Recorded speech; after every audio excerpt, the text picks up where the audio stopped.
Right now, on Close Up with The Hollywood Reporter. I could not wait to see Prometheus. And I've heard you're going to do Blade Runner sequel. Yes! I'm gonna shoot a horse. Where I put the camera? They are very big. If I could, I cut the hair of the rider. Literally, I was having nightmares. I like having that dream that I want to do that is maybe unattainable. If we capture as much of it as we can, we're fortunate. It's magic. We'll hear from the directors behind the year's most acclaimed films. Quentin Tarantino, The Hateful Eight. David O. Russell, Joy. Danny Boyle, Steve Jobs. Tom Hooper, The Danish Girl. Alejandro Gonzalez Iñárritu, The Revenant. Ridley Scott, The Martian.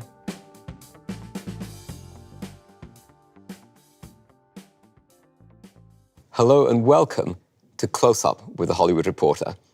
I'm Stephen Galloway, Executive Editor of Features, and let's get started. Someone will ask you, what is the biggest challenge facing film today? I think there's some philosophical problems with film today, but what exactly do you mean? What do you mean by philosophical problems? You mean bad stories? No, I guess I mean, look, I guess where I'm coming from is this, to some degree or another, is I don't know if we're giving people enough reason to leave their house and go to the movies. Now, I actually do, I'm not trying to be a broken record, I actually do think the digital production, the digital shooting, and the digital projection has a whole lot to do with that because, well, if we're just watching a DVD, I could watch that at home. Frankly, I have to tell you the truth, a lot of films that 10 years ago I would have actually went out to the theaters and watched and saw, I can wait for them to get to the cable channels. I can wait for them to get to the movie channel. I can wait for them to get to Showtime Extreme or HBO, and I really feel no loss. And I'm watching them 6 or 7 months later, and I'm perfectly enjoying them. But I didn't really miss that much. I agree. I agree with you. And what you're saying is something that the other day I was talking, that I think that independent filmmaking, in a way, has transported to TV. So that TV now is the home to good independent filmmaker. There's great stories, great things. And in a way, the screens are now full of films that look like TV, just in a big screen. So there is no revelation, there's no mystery. As you said, that why I'm gonna pay that? And I have an 18-year-old son who's, in a way, I learn from him what he's getting from the world. And what have you learned from him? What Quentin is saying, that to make him go to a cinema, he has to have a big reason, because almost everything he can find accessible immediately in home. You know what I mean? So there has to be a huge kind of thing, something that will. That's what he said. I need the mystery of it. I think I'm going to just say it, okay? So I think the bar is lower because there are way too many films being made. And therefore, I think there's a lot of directors who maybe there's too many in the field, and therefore, I think the general quality, I tried to flick through, I came in late last night, try to flick through on a big digital screen there is to watch. And what there is to watch is anything significant doesn't go on there yet. What's the last great film you saw? On TV? Anywhere? Funnily enough, I saw a very, very good film last night, and I can't remember her bloody name. But it was a very, very well done film about a woman who, great comedian, now actress, excellent. Oh, the Sarah Silverman movie? I haven't seen it, but I just heard about it. It's excellent. And made so all this big $500,000 budget. Yeah, how much? $500,000. Yes, all this big brouhaha and all these flashy movies with lots of digital effects and all that shit.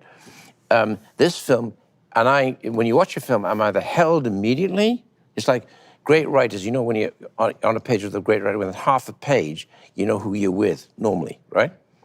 With a film, you know pretty well almost immediately whether you're going to stay or not. And I was right there through this. Who's the director? Sarah Silverman was absolutely excellent. Should be one of the people included in this year's nominees. Is this a great era of film, David? Fantastic. I think it's a fantastic year for film, yes. I'm very happy to be at this table with all these people. But you know what, because it's pushed the envelope, what you're saying is there's an inherent anxiety of any serious filmmaker. So what it's doing is forcing the standard. It's raising the bar. Yes. Which is good. But you just said the bar had been lowered. I did, but when you see that we had 2 years ago, a terrible year. Was it a terrible year? I can't remember. Anyway, 3 years, whatever it was. Oh, you won 2 years ago. Shit, sorry about that. Somewhere there was a terrible year, like three years ago. It was really raining. It felt depressing. And I think it had an effect on any filmmaker who is serious about what he's doing. It affected things in a good way. It's pushed it up. Danny, what's the biggest problem for you facing film today? Well, I suppose we've just come off a bruising kind of experience with Steve Jobs trying to open it out much wider in America. So we've kind of failed, really, to reach that widest audience. And I think probably we all believe in that you should reach that widest audience, because this is not a club. We're bums on seats. If we're not, it's we're dead. like, it started as its origins are kind of like ordinary people at the end of a tough week. They just want to go and lose themselves in some extraordinary idea or image or creation. So I suppose that's what I'm thinking about at the moment, is how do you reach that audience? And maybe they are staying at home, watching it on their boxes. But you just took a key reason for it, though, because I've been saying this since the 80s when movie ticket prices, they were $5 forever in America. And then all of a sudden they started moving up to $6.50 and $7 and $7.25 and $7.50 and all that stuff. The key to what you're saying is this is a working man's art form. Yeah. It's not opera, it's not theater, it's not going to a big concert. It was the idea was that anybody could go and see a movie. That was one of the reasons why movies flourished in the 30s, and it's not anymore. No. We have priced them out until now it's a deal. All right. But I don't think it's just pricing out. I think you've got to keep up the standard. And when the standard, how many movies are made a year globally? Well, thousands, but not all get distributed. Just out of the United States, then, what do we make a year? 900 and 1,000? Yeah, well, that's probably 500 too many. So, I'm serious. I mean, you just run out of options and ideas and... Tom, do you think it's the working man's medium? Those aren't your films.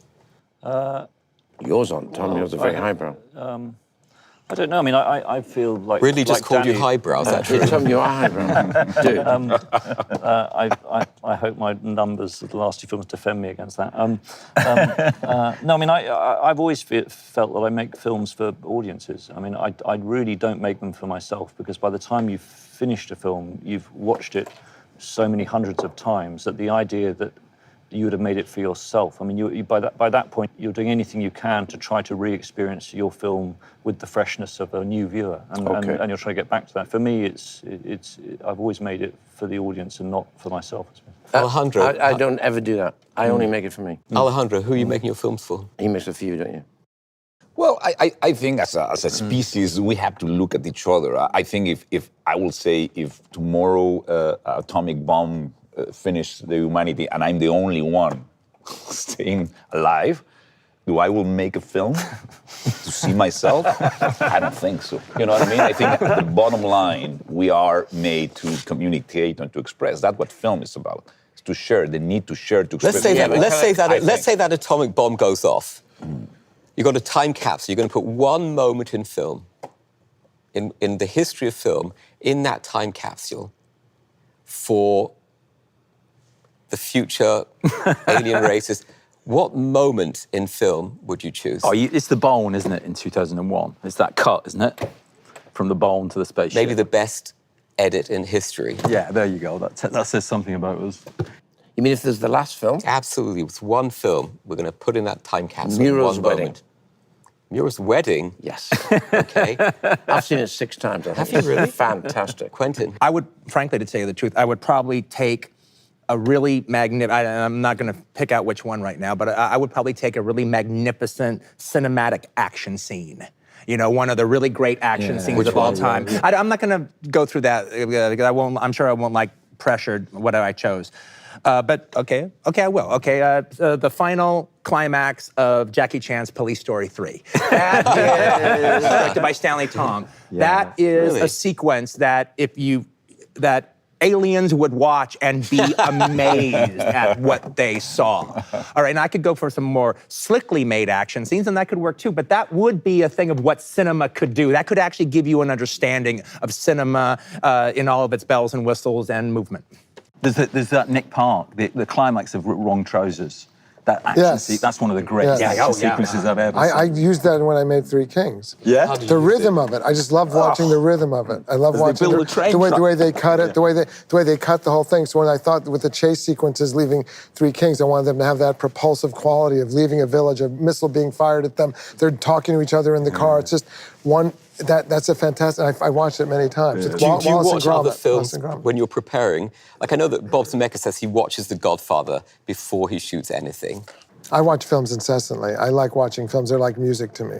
So, you know, it's like I love it. They make me happy. They make me want to live. They make me want to get out of bed. It's like great music. So I watch many of the films made at this table repeatedly. They were all inspirations to me. I've been watching recently a David Lean film called Hobson's Choice. Oh, sure. Oh, yeah. Which, you know, is such a treasure, and it's such a cousin or ancestor of Joy, because it's about a woman doing an unlikely thing with like her father runs a shoe shop, Charles Lawton, and in Manchester, and she has to kind of, she's underestimated, and she has to go out and make herself, and it's a fantastic, perfect film. So what would your moment in film be? It depends on what day you ask me, you know what I'm saying? I mean, right now, I loved a sequence I saw last night, because I watch it until it runs out of gas for me, and I'm like, oh, I'm sad, I'm sick of it now. It's no longer new to me. So I have to put it down, and that could be a sequence. I love that sequence when they go and shoot, when Eli Roth shoots that guy. I got 30 seconds to shoot that, whatever it is, 10 seconds to shoot that guy. yeah. Can you do Shoot it? the girl. Can you do it? I have to. Boom, bada, boom, boom, Yes, boom, boom, yes, boom, yeah. So that's really fun when that's fresh. Then you watch it 100 times, and you're like, it's not fresh now. Now I have to go watch something else. Alejandro, what about you? Wait, no, I'll say what it is. So Hobson's Choice. Sorry, Hobson's Choice. I would say the scene where she takes this guy. Her father says, "You're a spinster. You're done," which is a little bit like De Niro underestimating Jennifer's character. You know, women get underestimated. Anybody gets underestimated. There's no greater inspiration you can give somebody than to underestimate them. Some people. That's like that throws down the gauntlet to them. Do you feel you've been underestimated at times? I was thinking you had a stretch of 7 years where you had trouble making films. Yes. How do you deal with those things as a director? I feel like if you get the chance to, any artist, I think, can, it's like J.D. Salinger. You know, he wanted to be a great writer, and he was a 25-year-old kid on Park Avenue who had a great voice. But it wasn't until he landed on D-Day and had trauma. He was in every great battle, Battle of the Bulge, the Hurtgen Forest, just eviscerating trauma. And he met Hemingway in Paris, who said to him, "I think you got a good voice, kid." And that meant everything to him. But that made him, that pain and humility. Holden Caulfield is a fractured war veteran. I never understood that with gray hair. That's why he's not just an adolescent. But there's a fractured war veteran that's in all of us that endures what we go through in life. And the more you go through the blood and guts of your life and you get humbled, which I got humbled, it's a good thing. It makes you more human. It makes you love more stories. You're more open to humanity. Whether it's a working class person running a metal garage or someone who's going to do something beautiful and sing, it's just, you got to find the grit of it. So to me, that's what that is. Cool.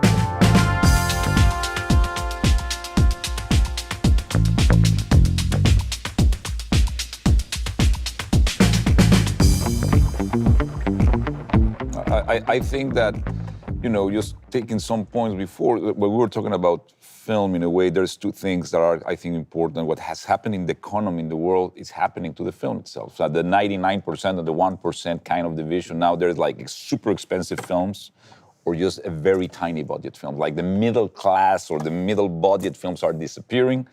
Obviously, the ways we have been, the exhibitors has just obviously chosen the big budget things to be exhibit. So, but that doesn't mean that there's a great diversity for people to watch in cinema. There's a small amount of kind of films that make it there. So all those kind of polarizing things that are happening is affecting film in a way, as a workman kind of access to everything.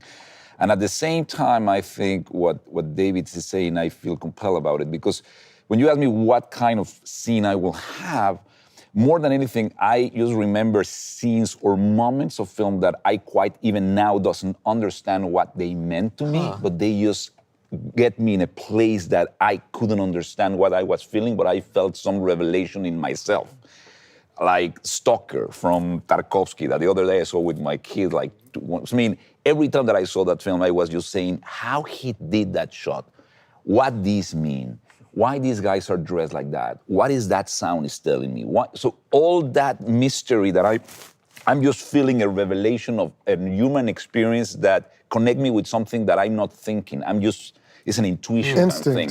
Instinct. When that happened in cinema is when when I met somebody and it reveals something that I have never thought or saw. Those are the moments that for me are very personal because maybe it doesn't mean nothing to nobody else. Do you think sequels are, I mean, I know sequels are good for the economy of the film, but do you think sequels are wearing us out a little bit? Is it tiresome? Do sequels become tiresome? I think they do, but you can't blame a studio for wanting to do it because it's financial return, correct? Yeah, but I could not wait to see Prometheus. I couldn't wait. We were shooting in New Orleans doing Django Unchained, and the entire crew went out to a New Orleans theater to see it because it was Ridley dealing with Alien again, and that was so exciting.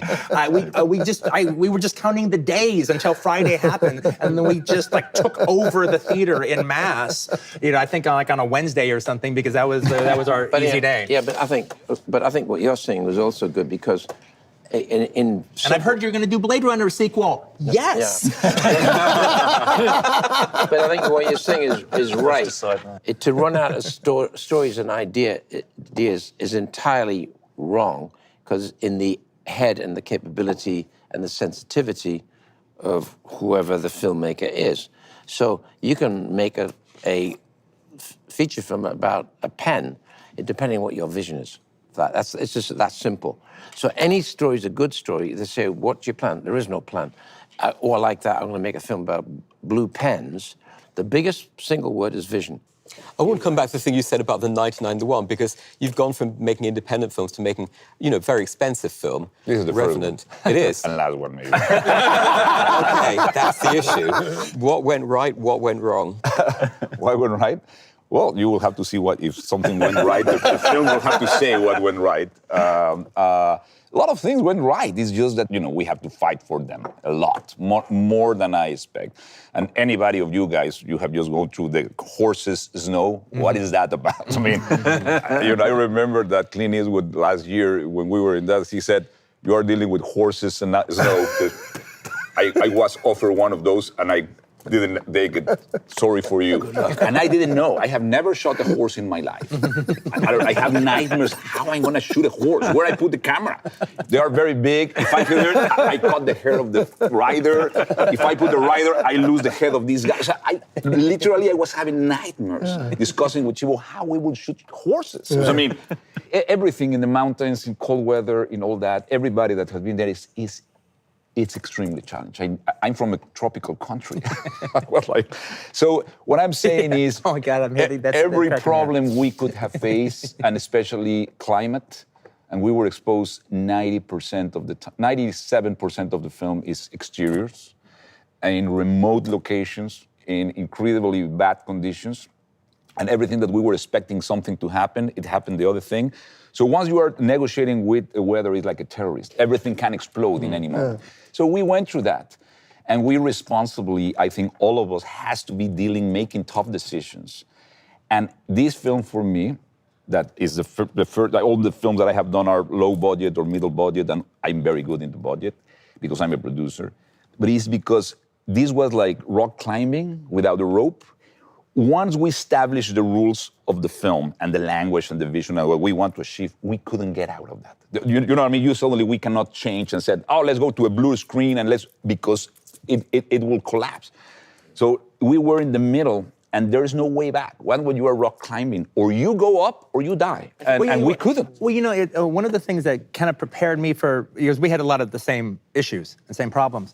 And one of the things that kind of prepared me for that, because you're 100% right, one of the things that prepared me for that was watching a documentary about Apocalypse Now and hearing Vittorio Storaro talking. Mm-hmm. And one of the things that Storaro said was about creating an aesthetic, creating a norm, and then once you do that, you can't go back. And they were talking about the Duvall sequence, and not the big action scene, but just when they're talking and everything. Helicopters were in the air. They put helicopters in the air, and they realized that once they did that, they couldn't get them out of the air. All right, it was like the whole thing collapsed if there weren't helicopters flying around all the time. And so that means every time they rolled camera, they had to coordinate with the helicopters and get them flying around and whatever, and create that kind of mayhem. But it was that mayhem that they were trying to capture, and they couldn't just settle down and just do a close-up because the helicopter still had to be doing its thing. I told that to the crew. I'm going, we're going to create this certain thing, and we can't go backwards. You know, if it means when it comes to a certain snowfall that we eventually capture, if that means it takes us 3 months to do this scene because we have to match that snowfall, then that's what it takes. My feeling is I'm a strategist because I've done so much experience. The most experience I've ever had in my life was 2,000 commercials. Every which way, upside down, in lakes, underwater, in snow. And that's a textbook that you're never going to get in the career as a filmmaker. And so I was so informed by the time I'd finished television commercials that doing a film became physically pretty straightforward because you'd stare at the problem and say, I've got to watch that. You watch the problem coming over the horizon, and if it's a problem, knock its head off before it gets near you. That's how I made commercials. That's why we were very successful. What was your toughest challenge on The Martian? None. It's pretty straightforward. I mean, the biggest thing was getting the bloody screen. That screenplay was very, very nice screenplay. I didn't develop it. It was written by Drew. Very good adaptation, a very good book. So once I have that, it's pretty straightforward. Commander, Mark is dead. We have to go now.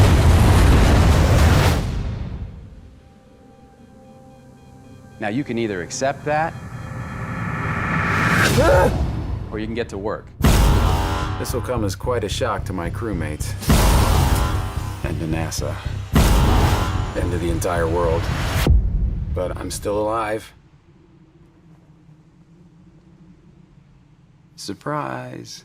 Tom, what about you on Danish Girl? Well, I mean, I you know, things I find strangest about directing is, for me, I find like your principal battles on a daily basis you're fighting, or sometimes your most urgent battles are actually against lack of time and lack of money, lack of resources. And yet all of us find ways to render this fight invisible. So when you see the final film, you're not aware of what the directors were really facing, because the harder you fight it, the more you make it unclear. So for me, I had a screenplay with 184 scenes and 44 days to shoot it. So that was 4 scenes every day. And so I lived intimately with the reality of lack of time, which is, you know, doing 4 or 5 takes at the most, not necessarily having the time to kind of explore everything to the extent that I might like, so having to work very instinctively. It's a strange part of the job, and I think it's often why when you talk to members of the public who don't know the business, they don't understand what you do, because it doesn't seem pressured in the way that you experience the pressure. Just going back to going back to where we started, I mean, the image that came to mind when you said what moment would you pick is the match being blown out in Lawrence of Arabia, that cut from the match blow to the landscape. And I was thinking about what you were saying about what is it that even now, as you're asked that question, that image stays in my head. And as a young child, I experienced that on the big screen in the Prince Charles Cinema in Leicester Square, which is the only cinema in London that played those great movies. There was something so extraordinary about it, but you couldn't explain it or put it into words. It had a mystery that to this day, when I play that film at that moment in my head, it still seems mysterious. And have any of you had a moment in your careers where you just were despaired and thought, I'm going to give up and do something else? I made a space movie, and it's called Sunshine, which is weird, making space movies, because you are in the footsteps of the people who've been there before, principally him. Yes. And I developed this theory because it was so tough defying gravity. Just somehow, actually, things not having gravity is just impossible. And I despaired. And I remember thinking, and then when the film came out and I did all the publicity, I remember having this shtick where I said, I've looked at it, and no director who's ever been in space ever goes back to space unless he's got to do a sequel. And then he's defied it, of course, with Martian. And then he sits there and says it wasn't any problem at all. But you know, watch Stanley, and when 2001, they begin on a running wheel, you cut outside the ship, and I'm going, hang on, Stanley, where's the wheel? There's no freaking wheel on that thing. There's a ball and a train, and where's the wheel? There is no wheel. So he cheated, and I'm sure he agonized over The wheel gives me gravity. That wheel gives you gravity. Yeah, yeah. And the wheel at the outer perimeter, all it has to do is run at 5 miles an hour, and you've got gravity. And he must have agonized over that, because when you come to the outside of the ship, which is fundamentally a white train with a ball on it, I don't think that wheel was in that ball, dude. Okay? Did you ever meet him, Kubrick? No, I talked to him. I've got a very nice story about Stanley. I'd finished Blade Runner, and it was a disaster. And my investors were giving me a really hard time. Said, how can you can't end the film with this picking up a piece of origami and looking at the girl walking the elevator, nodding, and bingo, that's it. I said, it's called a film noir. They said, what's a film noir? That was a big problem. And he said, we have to test this with a uplifting ending. Why do we always want uplifting ending? Uplifting ending where they will go off into the wilderness together. So, well, if they go off into a beautiful wilderness, why do they live in this dystopian environment? All right, I'll do it. So by then I talked to Stanley a few times. I called him up and said, listen, I know you shot the hell out of wherever it was in The Shining. I know you've got 4.5 months of helicopter stuff there because you don't like to go in the air. Can I have some of the stuff because it'll suit me fine? The next day I had 17 hours of helicopter footage from Stanley. So the end of the film in Blade Runner is that Stanley Kubrick's footage going into... That's incredible. Yeah. But he said... You didn't know that? No, but he said, Winner, you got a vehicle? I said, yeah. What's it long? Oh, shit. Every shot I've got has got a Volkswagen in it. Then he went, oh, what did you shoot? I said, Animal Warfare. Ah, jolly good score. New project, man, it'll look oblong. You'll be fine. Then, a day later, he called me up and said, it's Stanley. I went, what? He said, one other thing. I know you're looking through my footage right now. If you use anything that I use, you can't have it. Got it? I went, okay, boom. That was it. That was Kubrick. Wow. Amazing. I want to go back and the to... romantic ending of that is very magical and beautiful. Yeah. And that's part of the reason I go to the cinemas, for magic. Well, and there's you like magic the even in countryside? noir. I love the magic that she's there, Sean Young, and that that's something beautiful. You should have been my producer, you see. No, but that film of Kubrick, of Blade Runner, is full of, at least that's a good example of the mystery and the revelations and the atmosphere. That it's not about story. I mean, 2001 is about what? I don't care. It's just I felt an experience that it is this atmosphere and light and film and space make that. And your film is full of those moments, I think. I want to go back to the question asked, which is, you've had everyone here has had tough times in the film business. Has there been a point where you thought of giving up? But I think when you ask us all about where we see the business going, maybe He hasn't had tough times. I really haven't had tough times. We've been like incredibly lucky. I mean, No, we're doing all right. I know some great directors in our town who are friends of mine who have said to me, have come back from rough experiences and said, I don't know, man. I don't know if I want to do this anymore. You know what I mean? I understand people going through that, because it can be very, very intense and very challenging, and you can come back and you're exhausted. But I get so much magic and inspiration out of it, and it's such a privilege to make a movie. You get to live in a magic world and create magic, so you pay the price. Everybody pays the price who goes to work, and many people lose the magic, which is a sad thing. And how can they find it again? We get to try to make magic, and that always makes me it gets me excited. And my son, on the other hand, who's 21, lives to go to the movies. You see, he doesn't like watching them on devices. He likes to go out. That's like a whole thing with his girlfriend. He loves going out. He'll go to 2 movies. Let's get them together. Good. Would you make another big budget film after Revenant? I will do, I don't know. I'm so exhausted now, honestly. You are. It's the first time that I have done 2 in a row. I think Ridley is the master of that. I don't know how you do it. Yeah, you never stop working. You never stop. I don't know how. You to take time. Yeah, between one it's and usually in. 3. Well, because I am always writing my scripts from scratch. So there always is this absolute downtime that built into that, because you get to live a life while you're writing at the same time, but you're incredibly invigorated by doing it and stuff. So that always creates like a 3-year gap between one movie and the next movie. Yeah, I have been like that, but I started this film before Birdman, so I did Birdman, so then it collapsed, and I physically I cannot even think about any other film in the future. If you did something else, if you had to do some other career, what would it be? I can't do nothing. It's funny. Sometimes people have said to me, if you were on Survivor, you'd be the first person asked to leave the island because they say, "Can you build a house?" I go, "No, but I can tell someone what I want them to do with an oven." But hopefully, I would stay on Survivor because I would entertain people and tell them stories. Who in this room would survive the most on Survivor? Well, you would. Yeah, you have. Yeah, I mean, what's it take? The physicality of doing the job. I love the physicality of the job.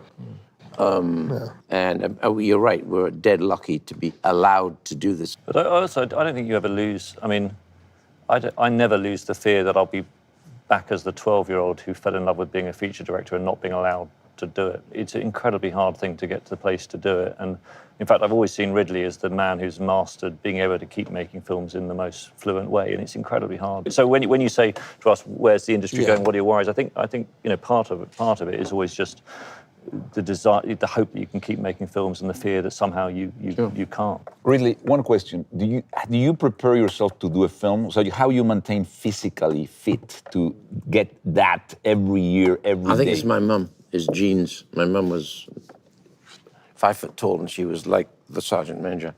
I don't know. But you don't have a rigorous kind of diet, exercise routine that keep you, or no? I just try and be sensible about what I eat. Bit of yoga. That's it. I like red wine. I love vodka. What can I tell you? I want to go back to if you thought of doing anything else at any point. Quentin, what about you? Well, I'm probably only going to make 10 movies, so I'm already planning on what I'm going to do. You said this, so you're going to. Are you seriously only going to do 10? That's why I'm counting them. That's why you got 2 more left. Yeah, 2 more left. Yeah. Why? I want to stop at a certain point. I don't. But what would you do then? What I want to do basically is I want to write novels and I want to write theater and I want to direct and I want to direct theater. Well, that's how I feel about it. I got to see how I feel when Hateful Eight is over after I get through going all around the world on it and everything. If I still have the same juice for it. But the next thing I'd like to do is do a theatrical adaptation of Hateful Eight because I actually like the idea of other actors having a chance to play my characters and see what happens from that and everything. So that's where I'm working my way into that time period where I write novels and write film pieces and film books and story novels, but in particularly theater and directing theater. But that's an evolution, so it's good. Yeah, that's how I look at it. Have you ever directed theater? No, never have. Have you ever written a play? No, you know everything I've written. Yeah. Well, it was interesting. Screenplay is a play. Well, I mean, look, Reservoir Dogs could be put on stage and has been put on stage many times. And Hateful Eight was done as a stage reading. Yeah, exactly. What did you learn from that? I learned that for the most part, I picked the right actors because the actors, for the most part, that were in that stage reading were the ones in the movie. The other thing that I learned, and this was actually a big part of my thought process, by doing it, and I don't want to get lost into a technical discussion, but by doing it in 65 millimeter and wanting it to be shown in 70, and so we're making these plans before we even shot the movie. I wouldn't be so confident with the idea of thinking about exhibition that early on if I wasn't that confident with the material. And the script reading really went a long way as far as that's concerned. I mean, in something like Inglourious Basterds and Django, you can read it as a script, and I'm very proud of it as almost as a piece of literature, not as a blueprint. But I still have to make it. There still is I have to still figure it out. It's not figured out. It's not for sure that I'm going to pull it off. There is a finding it in the course of making it. That's not the case with this. With the case of Hateful Eight, it was right there. I mean, if I had those actors and we did it in a little theater in Santa Monica Boulevard, 99 seats, it would kill. It would be terrific. If I did it at the Mark Taper Forum, it would be great. If I did it at the Brooks Atkinson Theater, it would be great. If I shot it on 16 millimeter, it would be great. I'm not saying the movie's great. I'm just saying that I like the material. So I had a confidence in it. And so why not do it big? This here is Daisy Domergue. She's wanted dead or alive for murder. When that sun comes out, I'm taking this woman to hang. Is there anybody here committed to stopping me from doing that? Well. Looks like Minnie's haberdashery is about to get cozy for the next few days.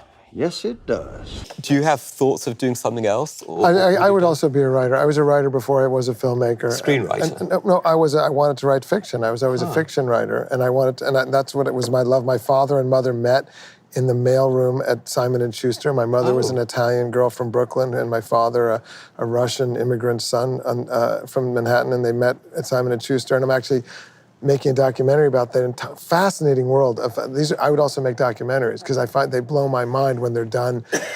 They open up worlds within worlds. You go all the way back to Charles Dickens trying to collect his royalties in America. When Charles Dickens came to the United States, he was on a train. His first experience, he was on a train. He thought it was snowing or raining, but it was because so many people were spitting out the windows.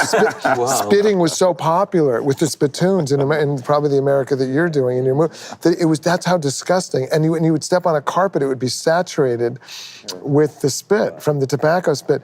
And there was no copyright. He couldn't collect his royalties.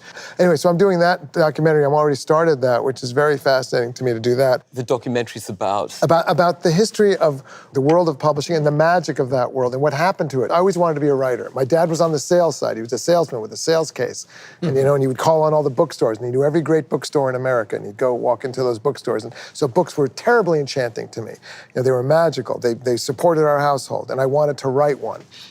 So I relate to that. And I wanted to cross over to the other side, from the sales side. I wanted to be with the editors and the bookmakers. I wanted to be on that side. So to me, to make film is a big step out of my, to go do that. Did Making Joy make you feel more like moving onto writing or more like returning to filmmaking? It's always both for me. I love writing. I always write scripts. They become around 175 pages now. They are more novelistic. They have many worlds in them. I think many good movies have many movies within them that I find as I get older. That's what I meant about it's not for sure. You still have to decipher it. You still have to break the code when you have these novels that are not scripts. Yes. And a novel allows you to go into, Jennifer's mother is into soap operas. So we shot a soap opera from the 60s to the 2000s with Susan Lucci and Morris Bernard, who's like the Brando of soap operas. And those guys are like professional athletes. You say they do 100 scenes a day. So they're my kind of actors. Like I'd go Donna Mills, Susan Lucci, let's have a cat fight. They don't go, well, wait, what's my motivation? They just go bang, because they've done 100 cat fights. I was like blown away by the power of these women actors. So that might be one of the most interesting things said at the table. The power of soap opera actors. That actually is a nugget. I'll buy it 100%. But they blew me away, and they're tireless. Susan Lucci rehearsed a fight scene for 9 hours. This is how they do it. And she got one take to shoot it. That's how they do soaps. So there's a world within the world. This woman of Jennifer that's playing in Joy is made up of a metal garage that De Niro runs. That's for real. Half the movie's based on reality. That's a truck and bus metal garage. You say the helicopter's in the air in Apocalypse Now? This had big sides of trucks and buses smashing down with sparks and welding. I'm like, well, we gotta have that. That's the world. Too bad for the sound. Too bad for the actors. And she has a little girl with her, and it's like, kabam! And the kids like jump. Did you write the part for her? Because you've worked with her, what, is it 3 times now? This is the 3rd time. We have to agree and be excited about it mutually, and it has to be something we've never done before. You said to me that David Selznick, the son of immigrants, married Jennifer Jones, an all-American girl from Oklahoma, because in America, all races and all classes can meet and make whatever opportunities they can, and that is what you feel when you reach into people's homes with what you sell.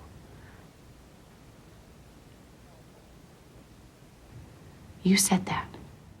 This was ambitious for us because Jennifer really goes from 10 years old, she's played by another actress, to 45 years old. That's a lifespan thing for me. And you have many generations of women. You have Diane Ladd, you have Isabella Rossellini, 2 great actresses I always wanted to work with, amazing people who have a history, personally, of working with De Niro. So with Jennifer, we first talk about how is this different? Why would this be something we've never done before, an ambition we've never done before? Well, she never played a 45-year-old woman. She never played someone at 27 who married a Latin singer who had it fall apart. I never saw the best divorced couple in America. What is that? Anna Karenina is a soap opera. Is soap opera trash? No, Anna Karenina is a soap opera. But when she loses the guy, she throws herself on the train tracks. Not Joy, the real Joy or this Joy. She keeps going, and the guy becomes her best friend. I haven't seen that movie, and he works for her to this day. Alejandro, what were your conversations that's a cool thing Leonardo DiCaprio before you made Revenant? Because this was going to be a very tough shoot. He was going to be wrapped in a bearskin, apparently not a real bearskin. Before Birdman, we started talking, and we were planning to start. The film start in the autumn, the story, and then go to the winter, and then end in the deep winter. So I didn't have a chance to start only in September, let's say, August, September, the shooting has to start there. I didn't have any flexibility. And by that time, he got greenlit with the Scorsese film, Wolf of Wall Street.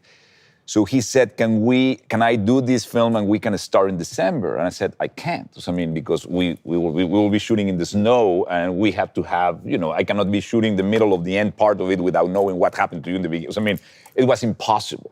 So we let it there. Then I went into co-writing Birdman and doing Birdman, which was a completely different, 29 days, completely controlled budget, all, the very comfortable in that sense kind of thing. In a theater. In a theater, you know what I mean, with all these characters. And it was easy, it was very, it was challenging as every film, but in a way, we didn't have those things.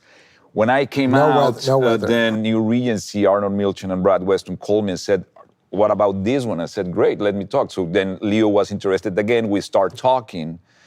And as I was mixing Birdman, we start in pre-production this one. And Leo, in a way, I remember the first time that I saw Leo, which was in What's Eating Gilbert Grape, which I think is a fantastic movie, and the way he's portrayed a very, vulnerable and fragile. There's something in Leo that I haven't seen in a long time, and I said to Leo, I would love to see you as a fragile, vulnerable. To see the man that can be broken, not to have obviously the complexity of the strength, but at the same time to allow yourself to play that vulnerability and be hit by loss, by weather, and he was very excited about it. And he transformed himself physically. So in a way, he went into a diet. He let his hair grow like here, a beard that it was like almost like Santa Claus, like that. We were both eating our hair all day with fleas around and pasta soup from 2 months before, and every kind of thing.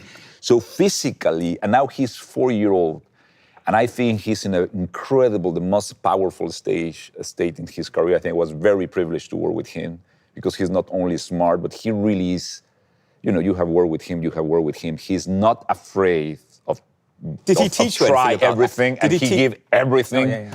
So he's. Did he teach you anything about acting or actors?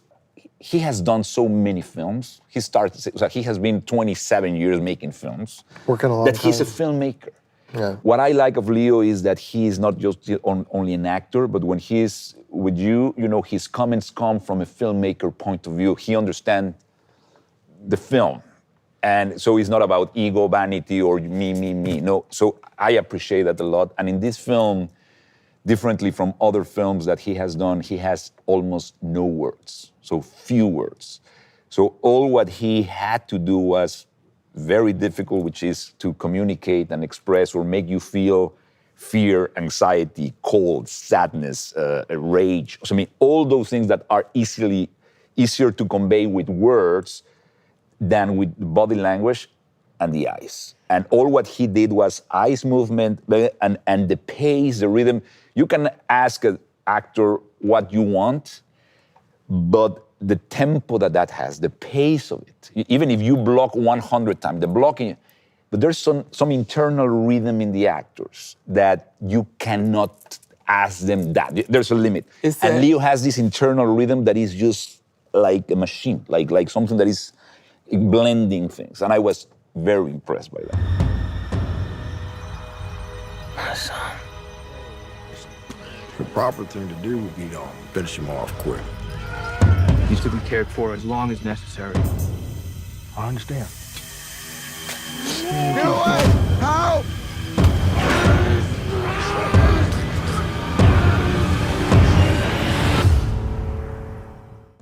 Who's taught you the most? Has anybody given you a piece of advice that you follow as you make films? I remember Helen Mirren, learning something from Helen Mirren. I was directing Prime Suspect for TV, and it was like one of the first days of the shoot, and I laid this long track, and she came in first thing in the morning. I said, morning, Helen, and you're going to walk from here to here, and the camera's going to go like this, and there's these great perspectives opening up as the camera tracks. And she looked at me and said, well, why am I walking? I said, well, no, because it's great, because the camera's going to go like this, and you're going to. She goes, why am I walking? I said, well, because this. And then I sort of started to run out of steam, and she said, I think I'd be over there smoking out the window.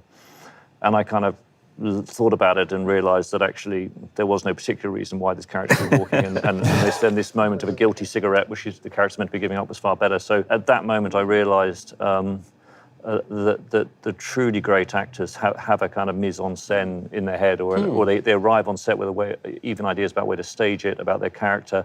And as Alejandro said, it's like if you're open to it, the really great actors have a director's mind as well as an actor's mind, and from that moment on, I've always never imposed the way I'm going to shoot on an actor when they walk on set. I mean, I have my plan, but I always. What were the conversations with Eddie Redmayne when you did Danish Girl? We started prepping that about a year out, so he prepared full time for a year for that role, which is extraordinary. He did a lot of outreach into members of the transgender community and met trans women and men, and was very inspired by their stories. But a lot of the work, I mean, we screen tested. I mean, back to Ridley's point about preparation, our first screen test was 7 months out. We did another, screen test 3 months out. We had 3 weeks of rehearsal. But a lot of it was this idea that if you are a woman and your male self is a mask, how do we make it feel that it's not a film about a character transforming, it's a film about a character revealing, so that you feel that Eddie's character Lily has a latent femininity that's been revealed through the film, rather than that a man is becoming a woman. So it involved Eddie sort of getting so into what his suppressed femininity might feel like that playing a man would feel like a kind of suit of armor he was putting on to suppress his true femininity, and then that could slowly, through the course of the movie, be broke down, and we'd see the real self. And then we worked a lot about this idea of hyperfeminization, that if you're a woman who's been living as a man for many years, to become a woman, you might overreach, you might sort of overdo your femininity in order to reawaken those muscles or those parts of you that have been long dormant. Lily, we should go out tonight. Give them something different. Lily, you're exquisite. You're different from most girls. I feel I'd need to ask your permission before I kissed you.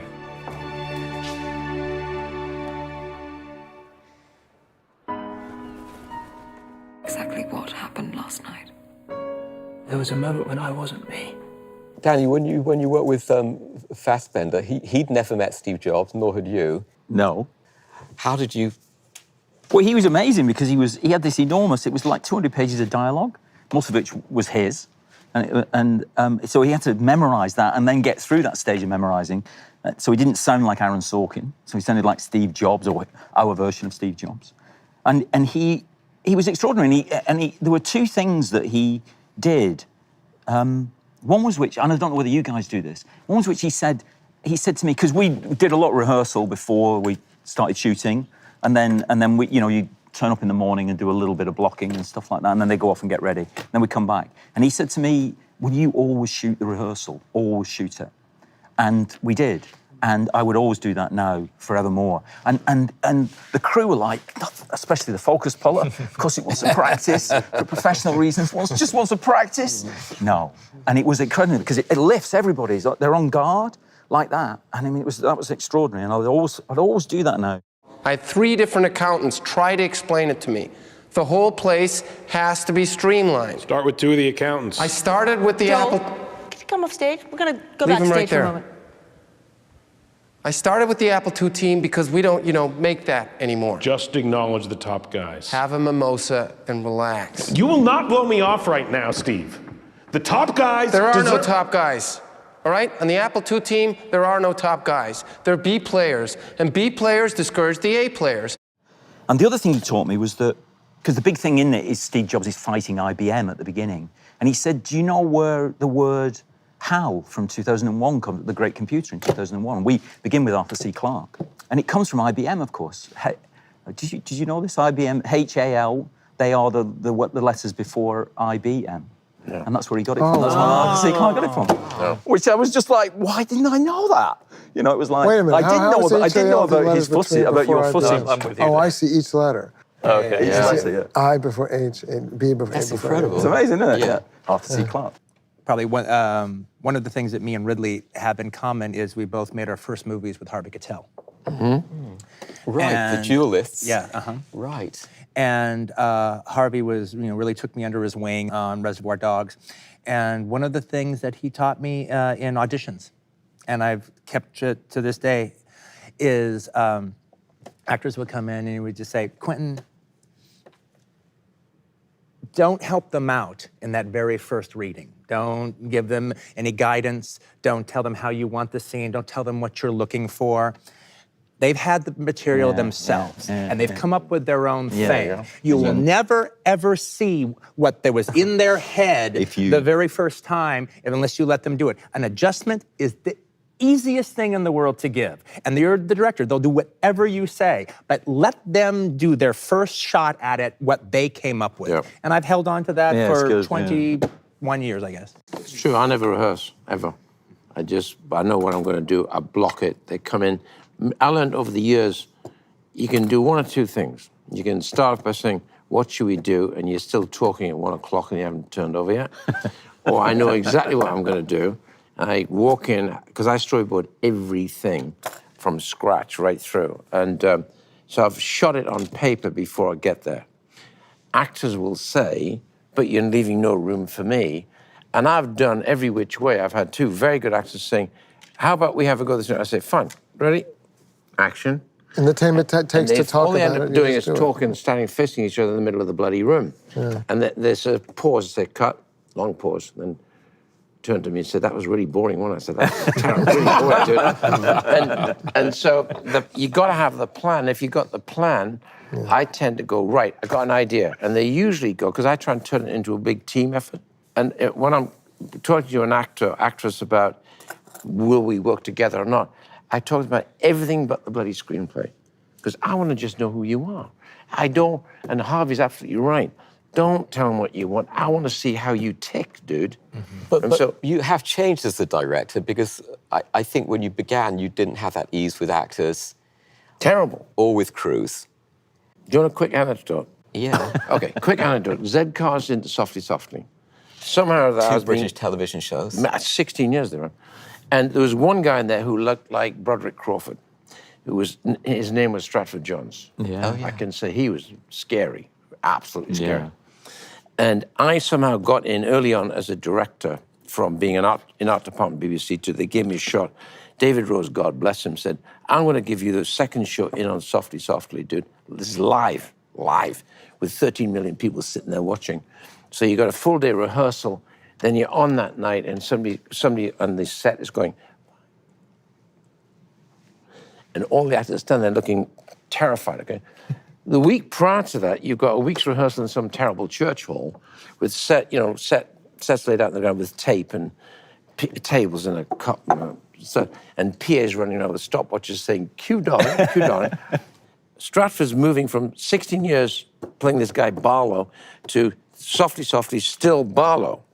So I'm sitting there one day and I think it's time for a character change. So I walked in and I'm meeting Stratford Jones for the first time. I sat down, cup of tea, cigarettes, how you doing? I'm doing fine, it's scary then. I said, in short, I said, isn't it time for us to consider a change of identity and character for you?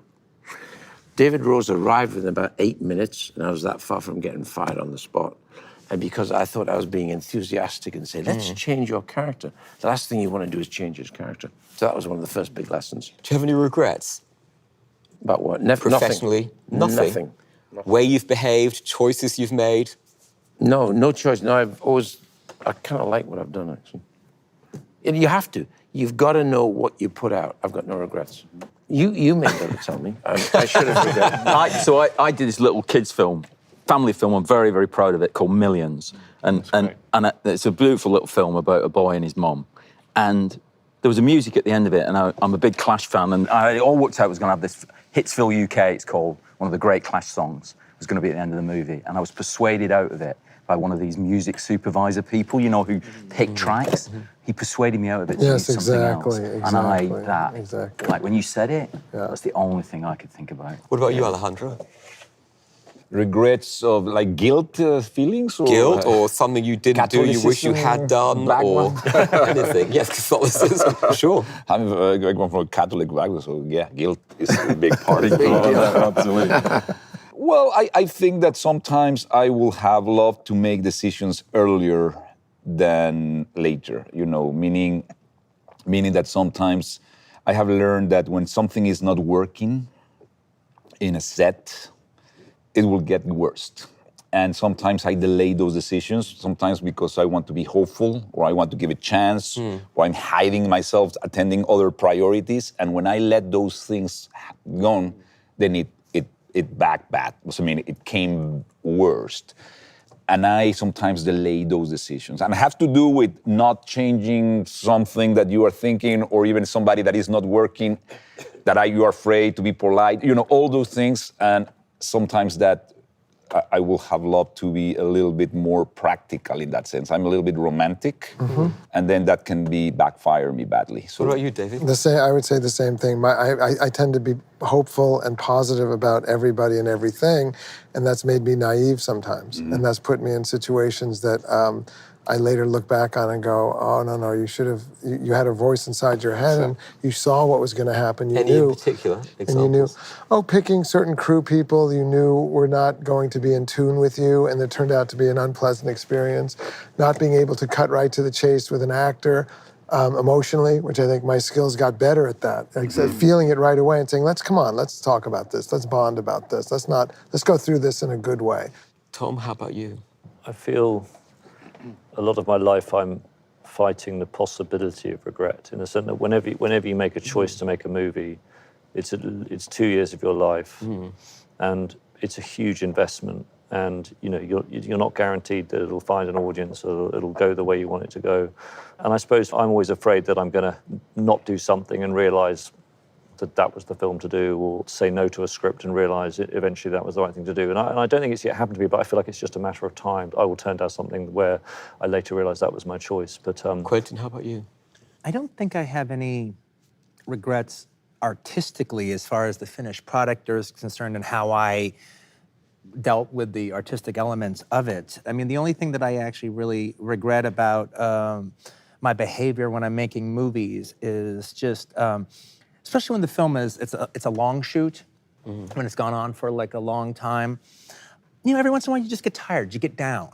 You just get sick of it. You just get sick of it. You've had it. You've just effing had it. And that day, I feel sorry for myself. And I'm a grumpy a-hole. And everyone, Quentin's in a bad mood and to stay away from him and everything. And I really regret that. And what usually snaps me out of it is like, poor you. You are living your dream, and it's so difficult. Let's everybody fucking cry for Quentin. And it usually snaps me out of it. I mean, the biggest example of that was at some point after making Kill Bill for almost a year, I was in one of those moods, and in it, Zoe Bell, who I've now used as an actress, and she's even in Hateful Eight, she was Uma Thurman's stunt double. And I had kind of taught her how to be an actress and not just a stunt double. I wanted her, even if she's wearing the motorcycle outfit and a helmet on her head and everything, I want her to think the thoughts of the character. I want her to know what's going on. At first, she kind of laughed at that, then she took to it, almost like a duck to water. So I'm having one of those nights where we're shooting a night shoot, and I'm just all like pissy about everything, and I'm sick of this. And then all of a sudden I hear this call as Zoe needs to talk to you. Zoe's sitting there in this yellow jumpsuit, motorcycle outfit. She's on a motorcycle. She's got the helmet on her head. I'm like, yeah, what do you want? And she goes, Quentin, I just want to know, what do you want me to think about? We're getting ready to shoot the scene, and I'm at the stoplight, and I'm seeing Sophie Fatale. What do you want me to think about?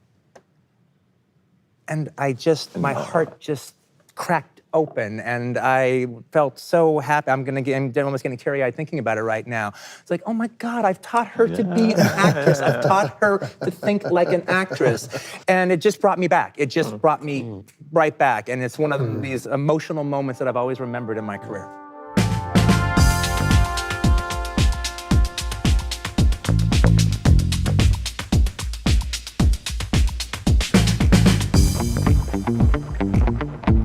Before we wrap up, just a couple more questions.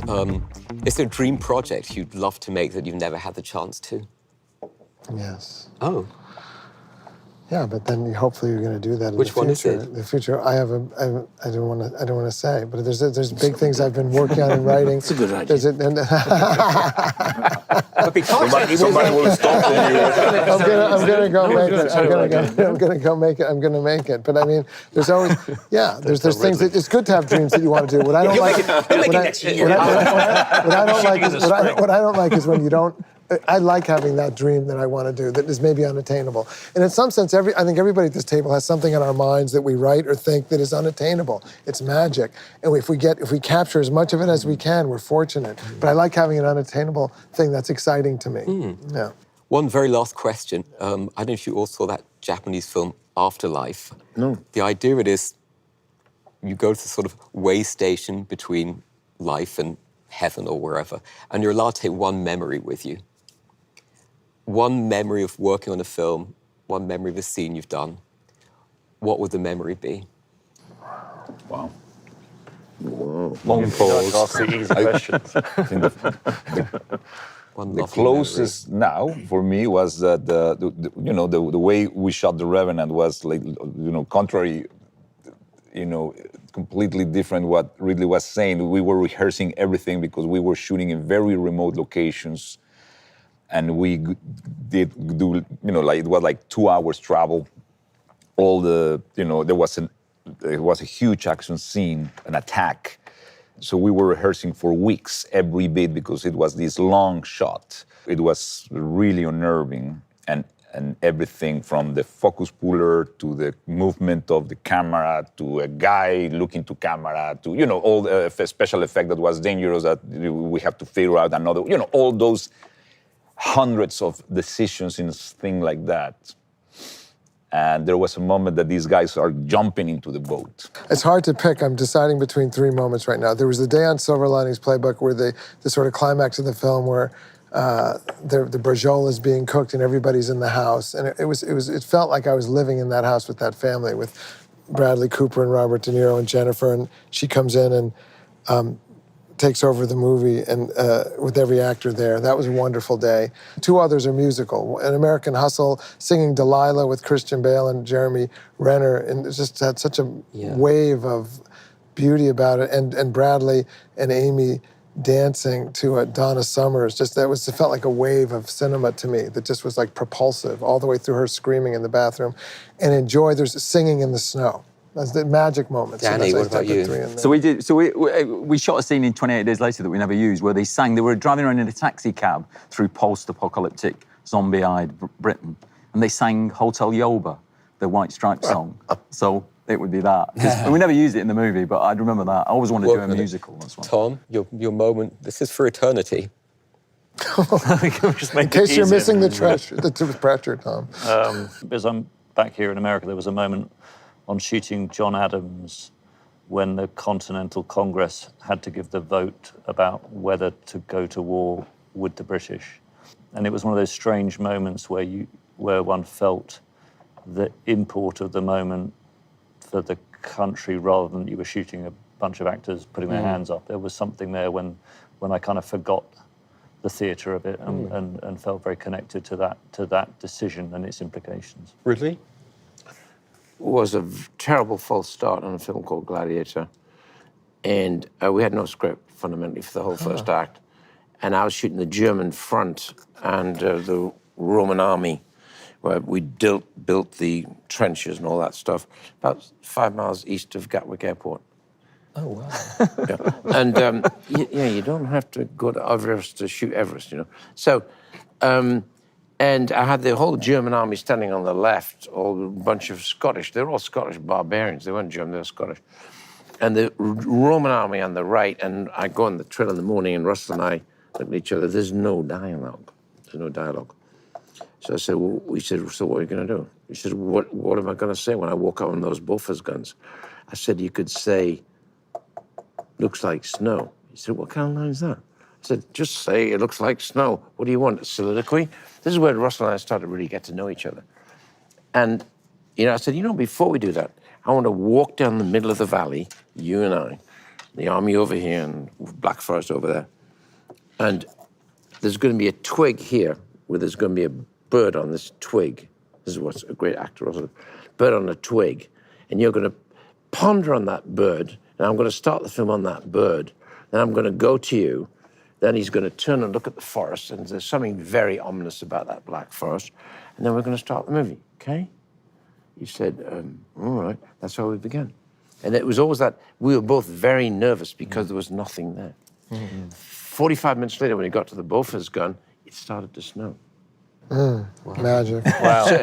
So it was a good omen. Quentin. He just looked at me and went, did you do that? I said, yeah, of course. What memory you'd like to take with you? Well, I'm really glad you asked me to go last. All right, you know, I don't know if I buy your concept of that's what I'm taking to heaven or way station or whatever. All right, but trying to remember one moment over another, as far as a feeling, and putting myself there, i.e., the feeling, as opposed to a landmark or a good scene. I guess it would be either once we'd finished the twist contest in Pulp Fiction, or Uma dancing to Girl, You'll Be a Woman Soon by herself, and the connection that we had in doing that. You know, it was just this thing in my head. And, you know, and that twist sequence in my head would have been there if John Travolta had done it or not, all right? I just ended up having a magnificent dancer who actually people wanted to see dance. You know, that was the part I didn't quite get. That was the benefit when I saw it with an audience. Oh my God, there literally is that moment when I watched it with audiences who hadn't seen it before the first time. When he kicks off his shoes, there literally was this murmur in the audience, oh my God, he's gonna dance. I remember.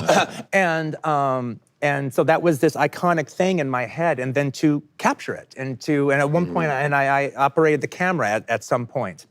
Now, I had to stop dancing when I was operating the camera. I found myself going like that. But that was a really lovely moment, you know, and I was still very young in my career, so I had something in my head, and we'd put it on screen, and we'd captured it, and we had that whole, you know, Jackrabbit Slims around us, and we were there. It was very lovely. Good. Perfect. Well, I'd like to thank all of you for taking part in Close Up with the Hollywood Reporter. Thank you. Thank you. Thank you.